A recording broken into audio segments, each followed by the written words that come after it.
Capítulo 20.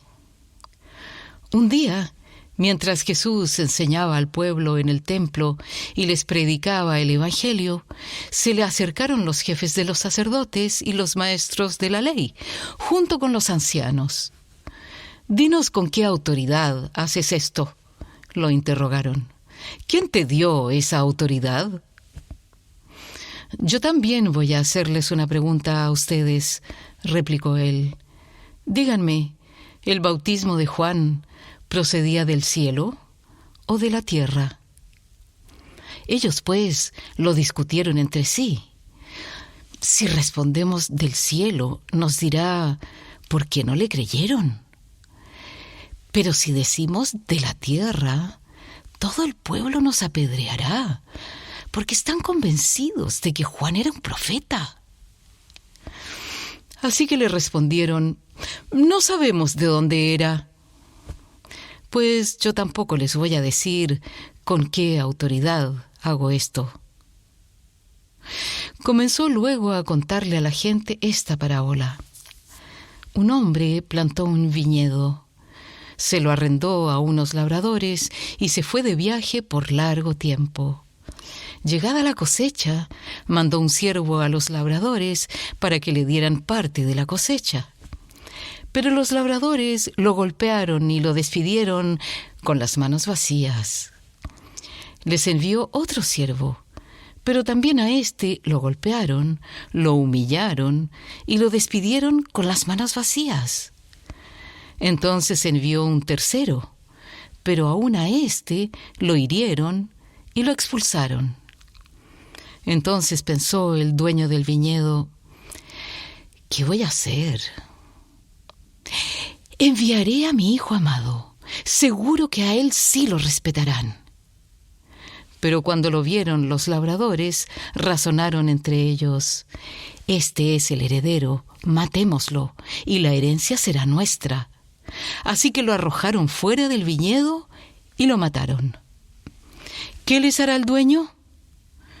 Volverá, acabará con esos labradores y dará el viñedo a otros. Al oír esto, la gente exclamó: «¡Dios no lo quiera!». Mirándolos fijamente, Jesús les dijo: «Entonces, ¿qué significa esto que está escrito? La piedra que desecharon los constructores ha llegado a ser la piedra angular. Todo el que caiga sobre esa piedra quedará despedazado, y si ella cae sobre alguien, lo hará polvo». Los maestros de la ley y los jefes de los sacerdotes, cayendo en cuenta que la parábola iba dirigida contra ellos, buscaron la manera de echarle mano en aquel mismo momento. Pero temían al pueblo. Entonces, para acecharlo, enviaron espías que fingían ser gente honorable. Pensaban atrapar a Jesús en algo que él dijera y así poder entregarlo a la jurisdicción del gobernador. «Maestro», dijeron los espías, «sabemos que lo que dices y enseñas es correcto. No juzgas por las apariencias, sino que de verdad enseñas el camino de Dios. ¿Nos está permitido pagar impuestos al César o no?». Pero Jesús, dándose cuenta de sus malas intenciones, replicó: «Muéstrenme una moneda romana». «¿De quién son esta imagen y esta inscripción?». «Del César», contestaron. «Entonces, denle al César lo que es del César, y a Dios lo que es de Dios».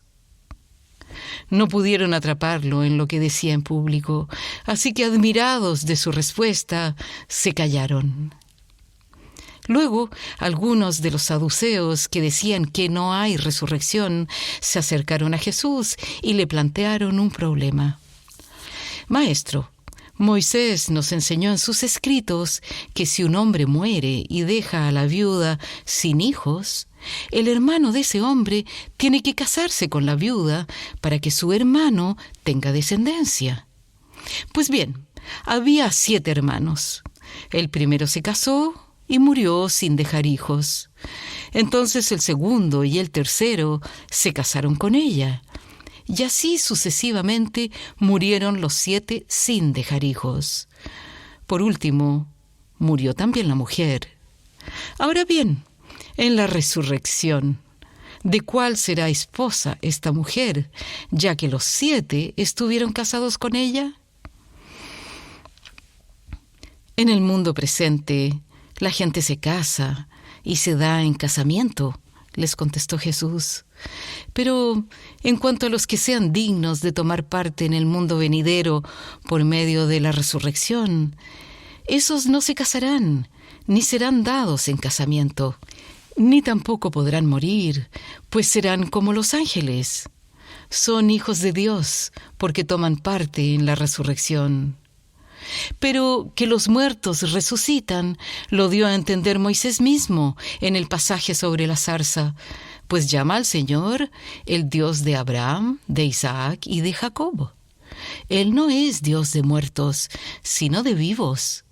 En efecto, para Él todos ellos viven. Algunos de los maestros de la ley le respondieron: «Bien dicho, maestro».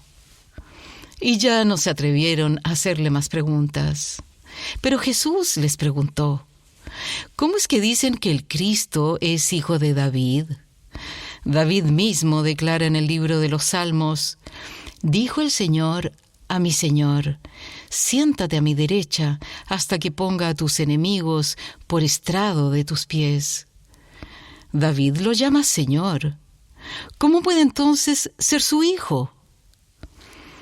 Mientras todo el pueblo lo escuchaba, Jesús dijo a sus discípulos: «Cuídense de los maestros de la ley.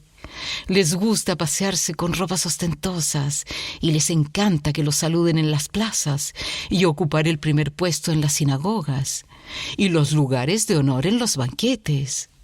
Devoran los bienes de las viudas y a la vez hacen largas plegarias para impresionar a los demás. Estos recibirán peor castigo.